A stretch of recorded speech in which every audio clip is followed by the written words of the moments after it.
I know. We've done so much fishing in our fucking childhood, and it sucks. I'm all fished out. I'm good on fishing. We've done fishing by the time I was like 10. Catching fish like as big as you. No. What? Why? Well, I'm not going to eat it. No, I'm not asking you to eat it. I'm just going to put it away. I'm just going to throw it away. No, you don't just back into the water. Catch the fish and put them in the trash can. That's not how that works. I thought we were cleaning up the lake. Stop shitting in there. Water's all brown. Water, never touch it. Fish fucking it.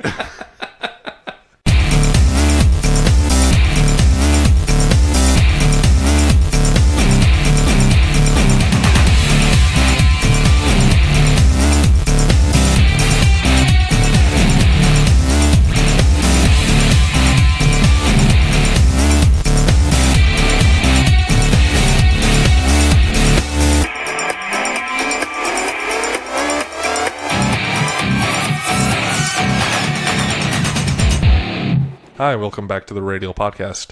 My name is Devin. I'm joined by Geoff. Hello. And Austin. Hello. And this week, I've got some bad news about Formula E. Is it over? No, thankfully. Instead, I just finished watching round 10 of the Formula E season of 13, I believe. And this race was boring. Oh, no. No and smash? That sucked. No. Where was this race? This race was in Berlin. And at first I was like, oh, this sounds cool. Because this race was at a decommissioned airport. That does sound cool. But then hearing you say boring, I can also see how it would become boring.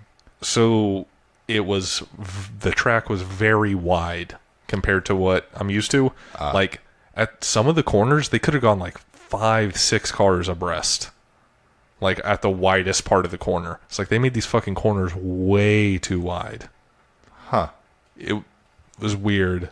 So yeah, just only going to touch on this race briefly, mostly because it wasn't that interesting. So, Buemi qualified on pole for this one, and followed by Stoffel Vandoorne and Lucas de Grassi. The most interesting person to note here is Andre Lauderer, qualified 21st. I think he didn't actually qualify. Something was wrong with his car. And that's the dude that did the best work this whole race. He was up to P11 by about 3/4 of the way through the race, and then his car failed on him. So he'd made up so much fucking progress, and then just had to retire. Heartbreak. And it was heartbreaking. Meanwhile, Lucas de Grassi got past Vandoorne and Buemi pretty easily, and then just kind of led the race for the rest of the way without anything really of note there. Sam Bird also did a pretty good job. He qualified pretty poorly, P13, and made it up to P9 by the end of the race.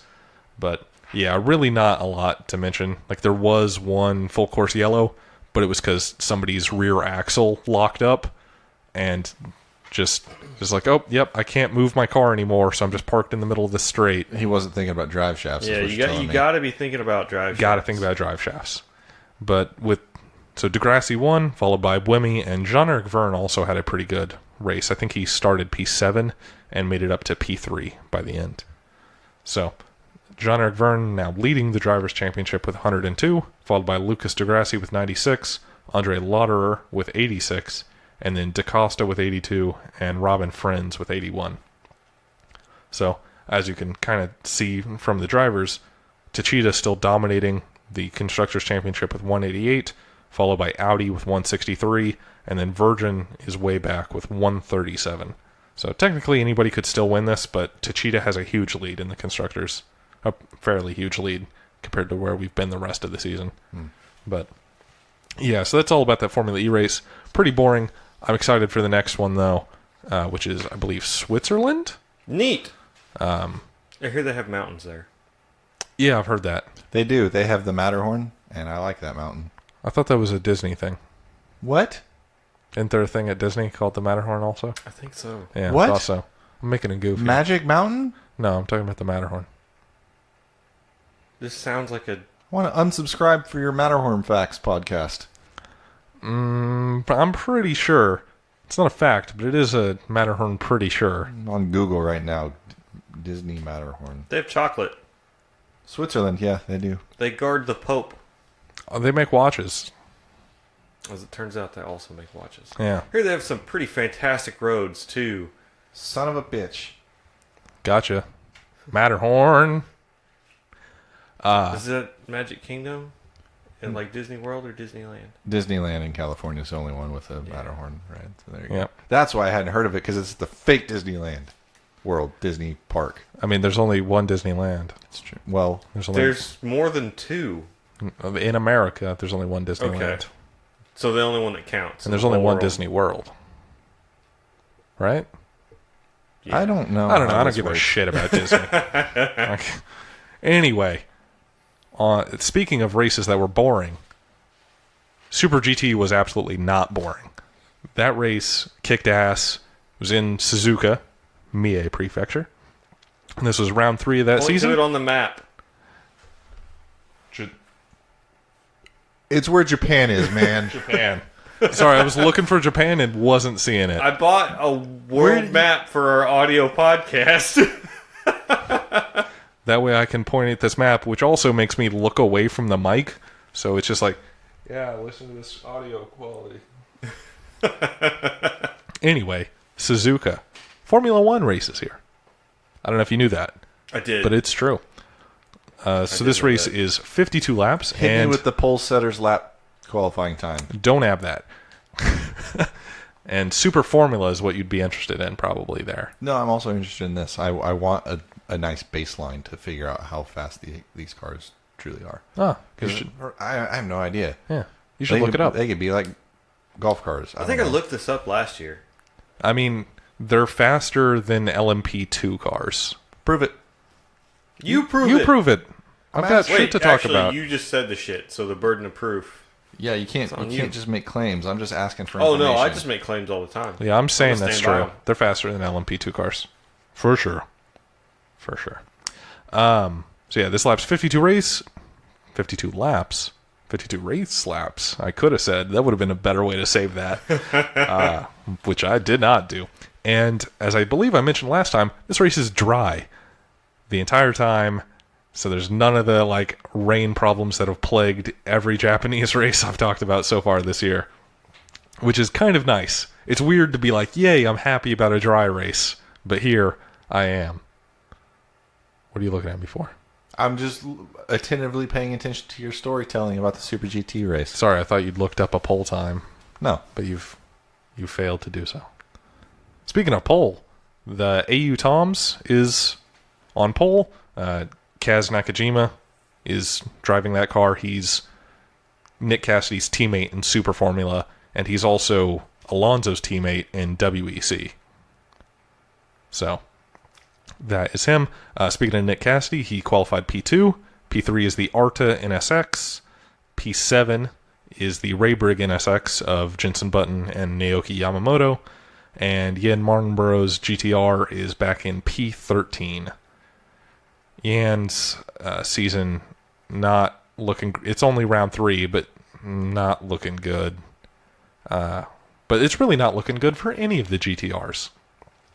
Meanwhile, in GT300, the pole sitter is the Hoppy 86, followed by a K-Tunes Lexus, and then the Mach 5 car, and then Subaru BRZ. Miku's in P6. The Arta NSX of GT300 is P9, and the good Prius is starting P13. Interesting thing to note about the Hoppy 86 is that they did not think they were going to be able to run the entire season because they didn't have enough money. But I believe one of their sponsors came through and was like, we'll give you, like, we need to run this full season. We want you guys to not have to shut down this team. Hell yeah. So they now have enough money to finish the season. It's like, awesome. And for that to happen with them also getting pole here, it's like, yeah, hell yeah, that kicks ass. So, race starts. Everything's going pretty well. A lot of action in GT300, but it is hard to talk about that because that field is 30 cars deep, and nothing of note really happened to the ones I care about. Lap 5, Naoki Yamamoto made a very good pass on the Motul GT6 and brings the Raybrig NSX up to P6. I lost words. Good pass. It was a good pass. I cannot even remember what this pass is, except that I saw it and was like, wow, that was a really good pass, and then wrote that down. Hey, that's pretty good. Yeah. Naoki Yamamoto, it turns out, is a pretty good driver. And then by lap 8, again, Martinborough's GTR had to pit, and I don't know if it had damage or if this is some bad strategy, but they're now in last place. Meanwhile, the GT300 Arta NSX is fighting hard to take P8 from Miku, and finally gets it done, lap 16, and Miku falls back all the way to P10 at this point, after starting from P6, which is sad to see, but Miku's lesser driver is the one starting in the car, so I'm hoping they can finish strong. Lap 18, the red car goes off from P10, all on their own, into a wall, and safety car. What turn did you say this was? Or is it lap 10? This is lap 18 from P10. From P10. I knew I heard a 10. Yeah. Worth noting, the red car is the championship leader at this point, and they are now out of this race. Also, a fun fact I learned from both this race and the Formula E race I watched brought this up. The lead Nissan in both series is car number 23, because in Japanese, Ni is 2, and, 2 is Ni, and 3 is San. Is how you would read those numbers. That's a fun fact. So 23 is Nissan. Do you actually remember where this car wrecked? I have guesses as to where it would have been based on my knowledge of this track. Oh, bummer. I'm really bad at remembering corners, so I don't. Do you? So if I got no idea. No, bummer. I'm sorry. All right. But yeah, the safety car. Also, they closed the pit lane for some reason with this safety car, which is a bit weird. So everyone can't, normally you're used to oh yeah, safety car, people will pit during that, and normally they can, but for some reason this safety car also closed the pit lane. Lap 23, the safety car finally comes in, and a bunch of cars pit immediately. All of the top 5 GT500s stay out, but the Raybrig NSX comes in, and Jenson Button gets in it, and the Hoppy 86 comes in, Hatsune Miku comes in. Lap 24, the AU Toms, the leader of the race, pits, and Sekiguchi gets in that car from Nakajima. Sekiguchi's who won that last Super Formula race in dominant style. So the AU Toms car has a really strong pairing of Sekiguchi and Nakajima. And then lap 25, the Keeper Toms pits, and Nick Cassidy gets in that. So just everybody's kind of getting their pits in right here, right after the safety car. Cassidy rejoins just ahead of the AU Toms and was able to jump him with the pit stops, but it passes him pretty quickly because it has hot tires and he does not. And also the Wacos Lexus gets past him as well. So he just kind of suffered from the overcut doesn't really work in Super Formula because you have to come out on cold tires because they don't have tire warmers here. Lap 28, there's a good move by the K-Tunes Lexus on the Subaru BRZ, which was on cold tires, and the K-Tunes Lexus gets up to P8. Still, a few more drivers still need to stop in GT300, so it's kind of hard to tell where everybody's at. Once Cassidy gets his tires finally warmed up, he is able to attack the Wacos Lexus ahead, which is also ahead of him attacking the AU Toms, and by lap 30, Cassidy gets past the Wacos and is immediately all over the AU car. Lap 32, however, the Wacos gets back past him, so it's just these 3 Lexuses all just fighting each other here, and it's really good shit. Cassidy blew the final corner, and that's how the Wacos got past him, but pretty quickly, again, he's on the tail of that car. I'd like to put in a quick aside. Those Lexus cars are really good looking cars. Yep. The newer ones? Yeah. The LC500. I really like those cars. And this is the last year they're in Super GT. Fuck! What is the... Man, I saw an orange RCF. Those are really good looking cars. They're pretty sharp cars. Yes. Yeah, of course. Yeah, dude. Yeah. Really fucking Yes. Lexus. At this point, all of the GT500 stops are done, so it is now the AU Toms, the Wacos, the Keeper Toms, and then the Arta NSX is P4. The Raybrig NSX still in P6. And then lap 36, the K-Tunes Lexus in the GT300s gets past the Mach 5 for P2. So it is now, after the GT300 stops all done, it is now the Hoppy 86, the K-Tunes Lexus, the Mach 5 GT86, and then the Manepa Hurricane, and then the BRZ. The Hurricane looking stronger this year Lambos than it has in the past. Like, typically the Lambos just blow up. But they don't do that. In GT5 and Super GT they do. Miku's P8 and the Arta NSX is P9. So Miku's not doing great this year. She's doing okay. She's just doing okay. Yeah. But it makes me sad. Yeah. But in these pit stops was able to get past the Arta NSX, who I can't remember if they're the reigning champion or if they were just one of the highest contenders. I think that one is the reigning champion. But yeah, that is so close last year that like it's like one of 3 cars. I can't remember which. I know it wasn't Miku, and that makes me sad. By lap 42, both Miku and then the Arta NSX get past one of the GT300 GTRs and get P7 and P8 respectively. But those two still kind of fighting like the Arta NSX trying to get past Miku, but isn't, which I'm very happy about. Lap 43, Nick Cassidy is again all over that Wacos, trying to get past it. And then also at the same time, there's a problem with the Raybrig NSX, and Jenson Button has to pit from P7 and retire the car. Oh. Yep. Yeah. So, at this, like, it's still early, but I want to say there's only 8 races in the season. So, like, retirements hit harder than usual, although I don't think the points are as much as, like, Formula 1. I can't remember what the points payout are. But I want to say they're way less, like maybe 15 points for a win. But still, it seems unlikely that Jensen's going to repeat his championship from last year. That's too bad. Yep. Meanwhile, the K-Tunes Lexus is all over the Hoppy 86 for the lead of GT300 and gets him on lap 44. And just as I was praising the Hurricane, lap 44, from P4, the Hurricane suffers a puncture and has to pit. So it just loses a ton of spots. And then Miku made another pass off camera, and with the Hurricane's pit stop, Miku's now up to P5. So I'm like, oh, this is looking good. With 6 laps to go, the BRZ gets past the Mach 5 for P3. The Mach 5, again, is a GT86 in the like Speed Racer Mach 5 livery. Also, and that car looks so cool. BRZ. Please. Wait. GT86.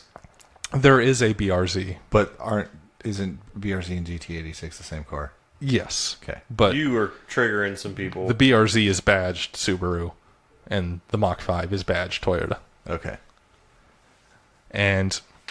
But with 5 laps to go, the Mach 5 is able to fight back past the BRZ and regain that place.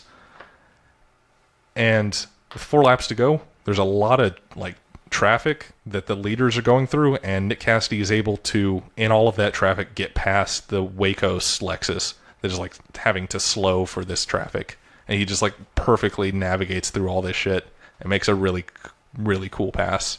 I'm like, oh yeah, hell yeah. And 2 laps to go, the Arta NSX gets past another one of the NSXs. I don't remember which one. Not Jensen, because he's out. And also because this is GT300. I really wish they hadn't made that GT300 Arta car in NSX. Last year it was a BMW, and now it's confusing. Yeah. Because it's just like, oh yeah, there's 2 Arta NSXs. But yeah, in GT300, it gets up to P6. And at this point, it looks like, oh yeah, this race is pretty much wrapped up. And then the last corner of the last lap, the Hoppy 86 goes off from P2 and it like looks like it has a problem and it's just pulled off, but then it gets going again. It's like, what the hell happened? And it loses a few spots and ends up P5. Oof. I have no idea what happened to that car, because like it went off on this corner. It's like, oh, that... Like, when you say off, do you mean like it looks like they pulled off. Okay, so they pulled... They might have they might have restart blown the car the corner or something. Yeah, I'm not sure, but luckily they were able to still get P5. But from like a corner before that, looked like they were about to finish this race P2. Yeah. Still sucks. So yeah, the AU Toms wins the GT500 race, followed by the Keeper Toms Lexus, the Wacos Lexus, the Arta NSX, the Denso Lexus, the Zentsarumo Lexus, and 7th place was also another Lexus. Meanwhile, in GT300, the K-Tunes Lexus won that race, followed by the Mach 5, the BRZ, Hatsune Miku, the Hoppy 86, and then the Arta NSX there. So, worth noting here, this Honda owns Suzuka. Yeah. And Toyota just, like, fucking wrecked their shit today. Like, of the top 6 across both categories, 9 of those 12 cars is a Toyota. The top 3 in both were all Toyotas. Toyota, that probably hurts. Yeah, oh yeah. And, like, 6 of the top 7 cars in GT500 were Lexuses, with one NSX in the middle there. Although this also made me realize there's more Lexuses than anything else in GT500. Like, I think it's like 7 Lexuses and then like 4 GTRs and like 3 NSXs. Is seppuku still like a common thing in Japan? Seppuku, please. Not common, no. There's not like a Honda exec like just laying on his own sword? Who can say? Oh, worth noting here also, Shouty Man John is back. If you remember him from the Super Formula race that was here, where he was just yelling out Nick Cassidy over and over again. Did he yell out Nick Cassidy over and over again? He did not. I was not... Well, he might have. I couldn't understand what name he was yelling. I'm pretty sure it wasn't Nick Cassidy, though. Oh. I assume it was like Nakajima or Sekiguchi, because they are the ones who won this race, but not sure. Anyway... In GT500, this now has the Zentsarumo Lexus in P1, followed by the Red Car, then the AU Toms Lexus, the Arta NSX, and the Keeper Toms is P5. So the point spread there, pretty close. Like the P1 has 26.5 points, and P5 has 19. So still pretty close there. Meanwhile, Jensen Button's Rayburg NSX has 11 points. Over in GT300, the K-Tunes Lexus is leading the championship with 30 points. Then the Arta NSX with 28.5. The Gainer GTR with 22. The Mach 5 with 15. The BRZ with 15. And then Miku P6 with 14.5. So, the lead in GT300 quite a bit bigger. Like P1 and P2 are kind of out there. But Miku still has a chance. And I believe her. She's got a long way to go. She's got a long way to go. She's having a rough year. Yeah, but this was only the 3rd race, and this was a pretty decent result from something that seemed kind of bad. I think that she just feels betrayed by Good Smile and those fuckers. Oh yeah, they did put that other anime girl on her. Yeah. For that other race. It's messed up. She's just having a hard time. It's messed up. Speaking of races, there's going to be another one this weekend in Canada. Canada, Montreal, Quebec province. America's hat. America's hat. Montreal's nice. I went there once. French Canada. You sure did. French Canada. They've got very nice subways. Do they? Yeah. Nobody's... No homeless people? No one's using them Nobody as a gets restroom? stabbed on them? No, yeah, they seem very nice. No, like, knife fights occurring? They were also constructed pretty recently, I think, to where everything is laid out very well and smartly and easy to navigate. Smartly. Similar to Australia, Canada is in a park, or what is normally a park for most of the year. Differently from Australia, this one is kind of like a little island on a river. It is constructed from all of the... reclaimed land. Yeah, from digging the subways. Yes. They've made an island and then put a racetrack and a casino on it. There's a casino there? Oh, there's a casino there. And a running track. Well, yeah, it's like a park. That's neat. That's a neat thing that you can do with dirt. It sure is. Turns out if you have a puddle and you put enough dirt in it, now you have not a puddle. Very true. This is a clockwise circuit. And that's all I've got to say. When is it? It is this weekend. Uh-huh. At 2 o'clock in the afternoon Central Time. Is it? Pretty sure. It might be 1 o'clock in the afternoon Central Time. It's 1 o'clock because I forget how far east they are of us. There you go. Yeah. It is 1 o'clock for both qualifying and the race, Saturday and Sunday this weekend. Just fucking up the middle of my day. Yep. I like it. I like not having to wake up early. I like waking up on Sunday, grabbing me a breakfast and a Red Bull, and watching a race. Yeah. But not live. I mean, I like waking up and watching the race live, and then now I've got my whole day to dwell on what Mercedes did to the rest of the teams. Yeah. It's a fun track. It's got fast bits and slow bits. I enjoy it a lot. It's got a very scenic layout, in my opinion. Lots of good spots for camera shots looking down the track. And then famously, it's got its Wall of Champions, which people run into, which is the final corner of the track coming onto the main straight. Predictions for this race? Predictions for this race? No, I don't. Valtteri Bottas. I can't give away my strategy. I'm doing too well, crushing the competition. So, if you want my strats, you're gonna have to pay for them. I bet Ferrari fucks something up. That's my prediction. Yeah, I'm with you on that. Speaking of predictions, Fantasy GP time. Oh yeah, I'm doing great. Please run me down the standings. Jake with Racers HQ, 837 points. Nice. P1. Geoff. Yeah. P2. How many points did I have? 833. So you're 4 points behind Jake. Damn, son. Yeah. And then myself, 828 points. So wow, that's a long ways back. That's weird. I'm 5 points behind you. That's so far. I'm 9 points away from the lead. I'm probably pretty close too, huh?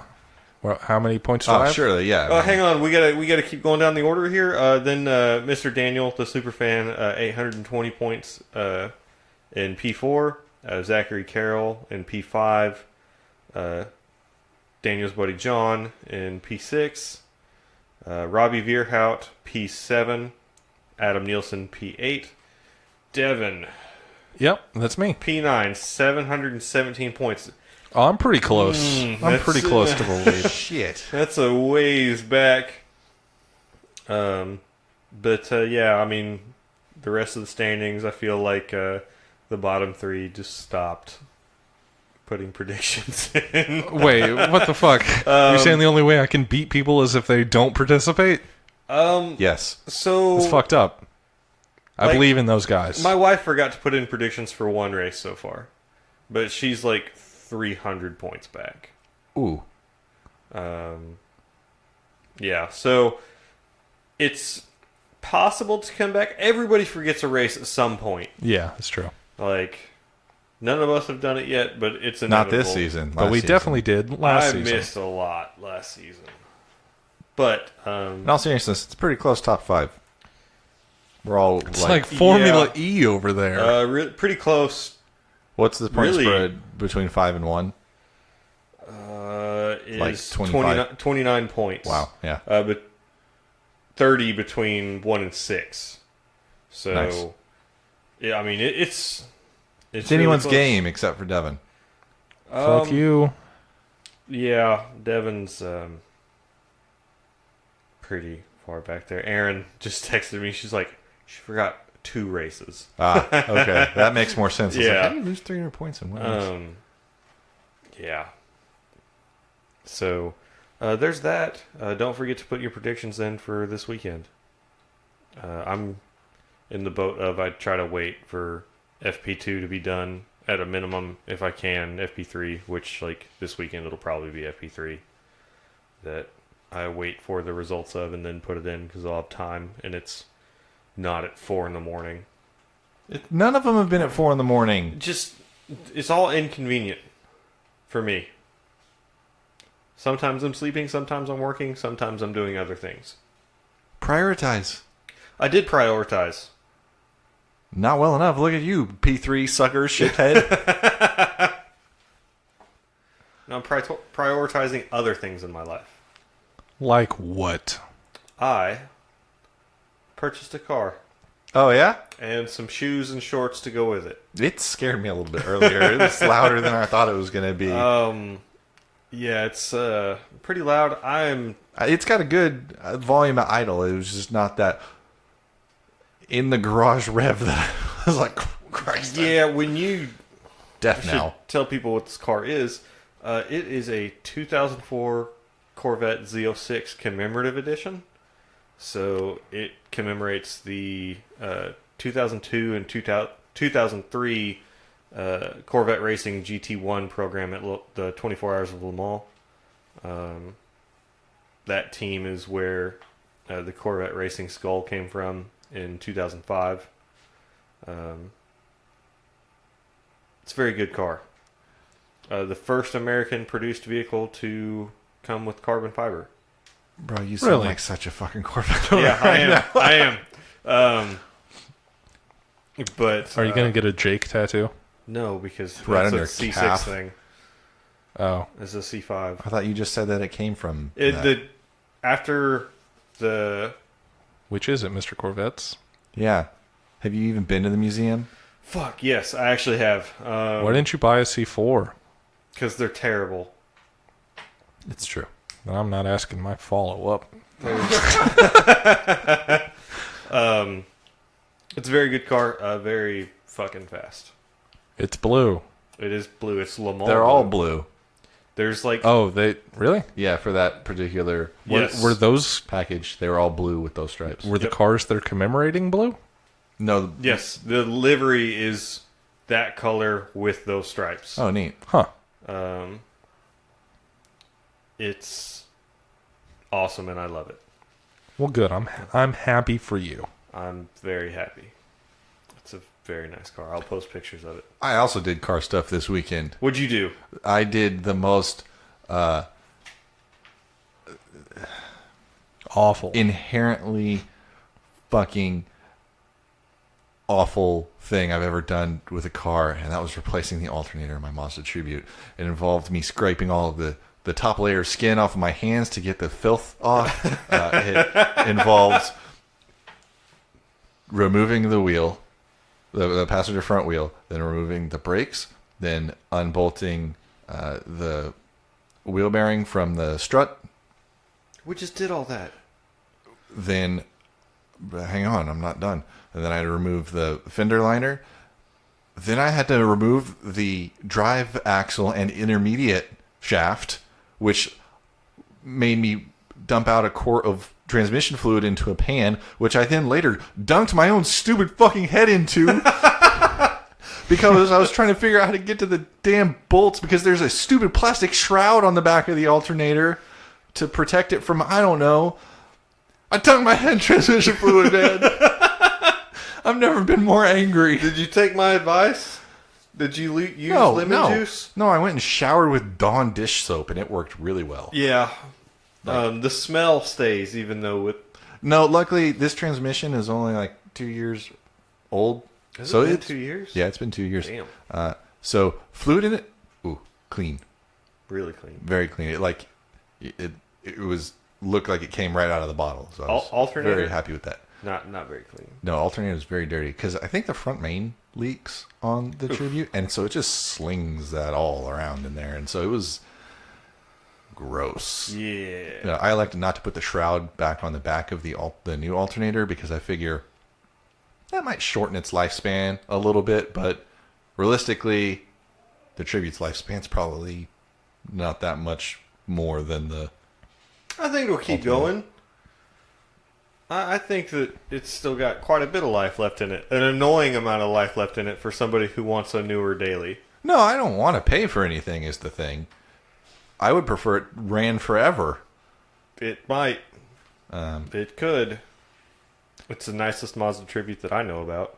It is nice. I like that car. Yeah, most of them that I see are raggedy pieces of shit. I like that car a lot. But man, fuck you, Ford. That's not what I got to say about that alternator placement. To make the car a little bit bigger, like I mean, so, they fixed the alternator placement in like 2007. they build cars for assembly, not for service. I know. But also...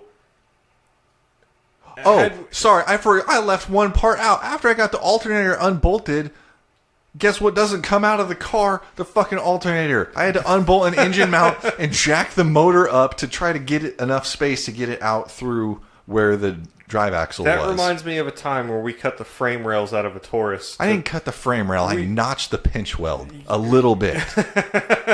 Like less than half of an inch. That was way less painful than this. This took me like 7 hours, start to finish, including lunch and going to the parts store. Like, it doesn't matter what it could be. I'm changing my oil, and it's going to take 7 hours. That's not true at all. It always takes... When you just say, yeah, this will only take a couple hours, it always takes 10 hours. It's never happened to me. Always. Every time.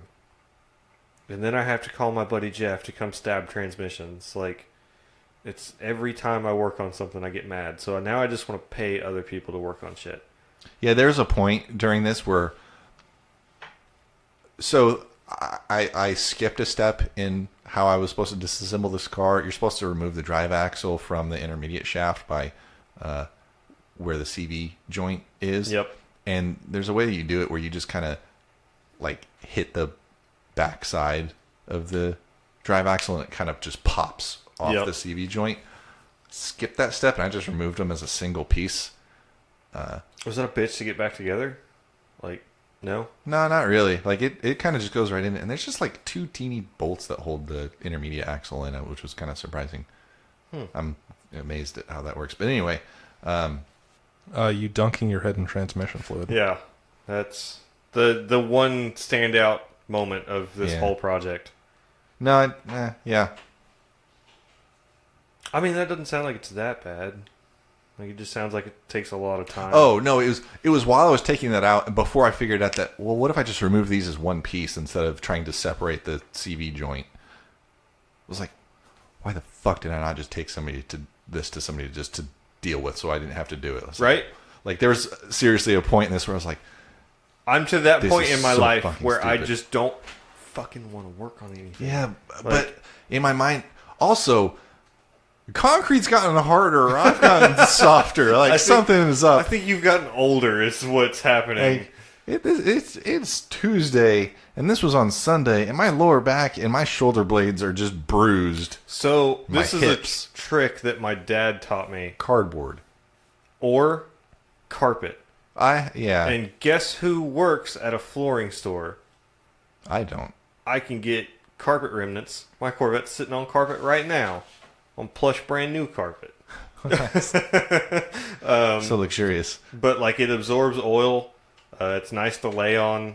Like You can lose nuts in it. yes, but you also like drag the whole thing out and like you know it's in that. Like it didn't roll across the fucking garage. Like 10mm sockets don't roll away.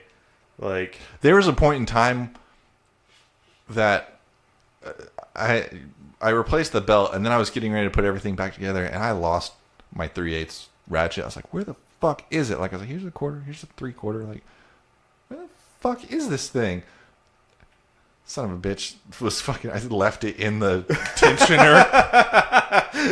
Like, I was losing my mind. Just, like, I have all the tools that I'd been using kind of laid out next to me, and I was like, okay, let me really make sure that these are organized, and I was staring at them, just waiting for it to like pop into existence because I had gone temporarily blind. It was attached to the damn tensioner. It's always the worst. Like, looking for the tool. Motherfucker, I just want to pay other people to work on my car. Turns out you need a 32 millimeter socket to get the axle nut off. It's a big old socket. I had a 30 millimeter. I was like, are you fucking kidding? This is not big enough. I forgot to look and see if I had one. I know that you had one, but yeah, I ended up having I'm curious what I actually have. Because there's a drawer in my toolbox full of, like, old sockets and, like, axle sockets and shit. Yeah. Like, I remember I had to go buy a really big socket for the Viper's crank pulley. It was like a 28, I want to say. those are weird sockets that have one purpose that you hate and they're to like buy. Fucking $30. Yeah. Yeah, they're like fucking $30 at Harbor Freight, which is the real bitch of it. Because they make like 8 of them a year. Yeah. Speaking of paying people to work on your shit, we got my wife's Jeep back. Nice. That was an ordeal.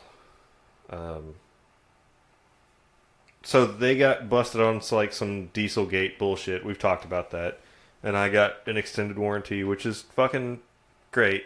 But when it goes in for the recall for all this like reprogram shit on them, they have to like reflash the computer, and then they have to submit to Chrysler that it has been recalled, and then they approve. Like, Chrysler has to come back and say, all right, cool. They get the warranty to fix the issue that the Jeep went in to start with, which was an exhaust gas temperature sensor. So a $40 part took 3 fucking weeks to get replaced. Sounds corporate. Yeah. That was a fucking nightmare. Also, they charged $200 to change the oil in that car. It's got like a barrel of oil in it, right? It has 5 quarts of... Wait, really? Yeah. What? Of like 5W30 Mopar full synthetic.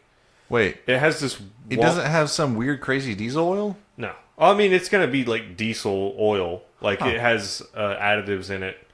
So it got the filter on top. It does have like a paper filter. Like, it's not like a spin-on can. And I don't know where that goes. But I'm not proud of this, but I wasn't happy about how long it took them to fix this. Because, like, it's 3 fucking weeks, guys. Like, I have an aftermarket extended warranty. My wife's driving my fucking diesel around, and she did break one of the mirrors. Ouch. So, like, at a certain point, like, my aftermarket warranty, like, has a deductible, but, like, it's $200. I'll fucking pay $200 to fix the car in 2 days so that she has that to drive. Because if we didn't have an extra car, like, if I didn't have a company truck, Right. like, we would have only had one car, and that wouldn't have worked for work. We would have had to rent a car or Uber. That a fucking amount of money we would have surpassed $200 like that. Right. So they ended up not charging me for the oil change, which was nice. That was nice. Yeah, so I'm going to do that one myself because I'm not paying somebody $200. It's not one of the... I've heard of... I forget which car. It may have been either Mercedes or maybe BMW, but they don't necessarily have like a drain plug, if I understand correctly. And they have to use a vacuum pump to pull it out of the crankcase. And that seems like some bullshit. I've seen those before, those like vacuum pumps, and they're not terribly expensive. Like, you just stick a tube down the dipstick thing. That might actually why be would like, you not put a drain plug in your oil pan? Sometimes things be how they are. Money. They make things in a certain way so that you can't service it. Yeah. Oh, man. I was watching videos, and to give you an idea of how big of a pain in the ass it is to get the alternator out of the Tribute circling back ways, just because I'm still angry about the design of and placement of that thing, there was a video out there that was like, I'm going to show you a different way to get the alternator out to where you don't have to pull the drive axle at all. And I was like, oh, tell me more. They think that is such a pain in the ass job that their alternative was to cut a hole in the firewall. You're not far. Disconnect, like to pull. To try to pull the alternator up the Popping firewall behind the motor, moving a computer and several other like hard lines out of the way, and taking the intake manifold off. I'm like, that seems if like that's equally the easy amount of pain in the ass. I'm like, if that's the easier way of doing this, no, I'm just going to do it the other way because this seems like a really easy way to You fuck should have something done it up. the way that all the Bronco forums say to change your fuel pump. And that's just to fucking cut a hole in the body of the car to get to it so that you don't have to do any of that stuff. That is not an option in this. There is no body of the car to cut through here. It's all... The things that are in the way are the steering, the rack and pinion, the suspension, and the drive axle. I guess I could have gone through the firewall, but then Could you go through the floor? That the floor / firewall is what the option would have been. But you would have still had to have contended with the steering rack. It's behind all of that stuff. What a pain in the Yeah, ass. the steering rack is on the back side of the A-arm versus the front side on this car. Yeah, I've had a couple of cars like that. No, I've worked on some that are like that. Like, I've worked on Aaron's grandma's Chrysler 300C, and it's like that. That's a weird thing. Yeah, I hadn't seen it before. I guess it doesn't really matter. It's doing the same job. Yeah. Whether it's on the front or the back. I hope I don't have to replace that because that seems like it's in a nightmare tunnel. I haven't really looked into it, but... Steering racks are a nightmare. Power steering fluid everywhere. Dude. It sucks. Yeah. It sucks. Is that all our project car updates? Yeah. I got a new project car. It's pretty bitchy. Yeah. It's not really a project, though. The project Yeah. was going to get it. The project was not dying in the monsoon that we had on the way back. I drove around the backside of it. I drove that car a lot on Saturday. The How car many that miles was did you 2 put hours on? away, I was 5 hours. I didn't track the miles. No. I did have to put a tank of gas in it. Hmm. Started out with full tank and needed another one. So that car fucking gets 30 miles to the gallon in 6th gear, doing 80. I don't believe that. That's what the computer tells me. I don't believe Can't that. trust computers. I might believe that if you told me that was what was happening when you were on diesel, but at Nope. cruise, there's no way that the I'll Honda CRV doesn't get 30 miles per gallon at 80 miles an hour. A Honda CRV doesn't weigh 3,400 pounds. It also doesn't have 8 cylinders. That's true. And that they hadn't introduced the drop cylinder stuff in C5s. Nope. So it's not like it was running on 6 cylinders or whatever it was that the C6s do. Oh, C6s do that? I'm pretty sure, yeah. I knew that like Tahoes and Silverados and stuff did that. I didn't know that. I think all of the GM cars did that at some point where they just turned some cylinders off. Yeah, they just turn lifters off is what happens. But I thought they just shut the fuel off. no. How do you turn the lifter off? There's some weird solenoids in the fucking... That seems like more of a It problem. destroys the motor. Like, I've replaced a motor in my old boss's truck because that active displacement stuff, like, kills the motor at before 200,000 miles. That seems like some fucky bullshit because if you just turn the lifters off, you've got a pressure / vacuum chamber that you're running in those cylinders. Oh, unless I guess the valves are stuck open. That's how it's been at some explained point. to me. But I it's assume they were just cutting the fuel off to it, and the rest of the thing was just running. still just dragging and moving parts. Well, I mean, the piston's going to be the piston's going to be moving regardless. But if the valves and things are open, then I'm sure the injectors turn off as well. Yeah. Well, yes, but I guess you've got a little less resistance from not having to move the rocker arms. You And the have springs? more because you're still compressing the. But not if the valves are not completely shut. Yeah, If I don't know. If it holds them both open, then maybe it's not. I don't know. I don't think it holds them open. I think it prevents the lifter from opening them.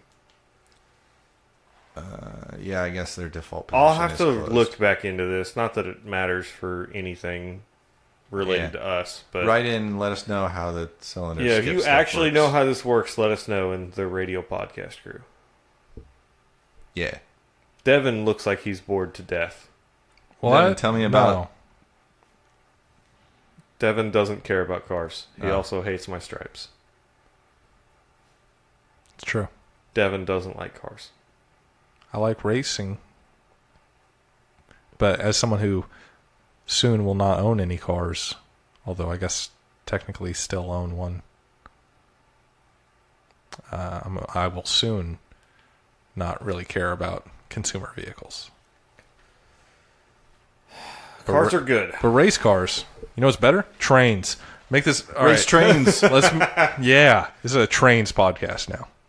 I do like trains. Yeah, trains fucking kick ass. You guys ever watch that TV show Hell on Wheels, That's where they build the train tracks? not the trains I'm talking about.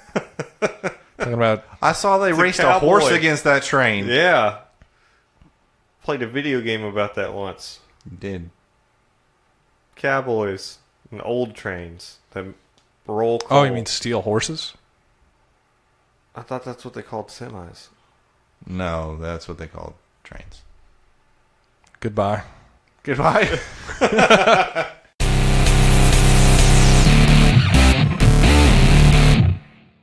Like a dodgeball. Like the Oh, you material mean of like- a dodgeball. You just mean rubber? Yeah, like rubber, but like fabric rubber. Rubberized fabric is what I'm talking about. TC Tuggers get you one.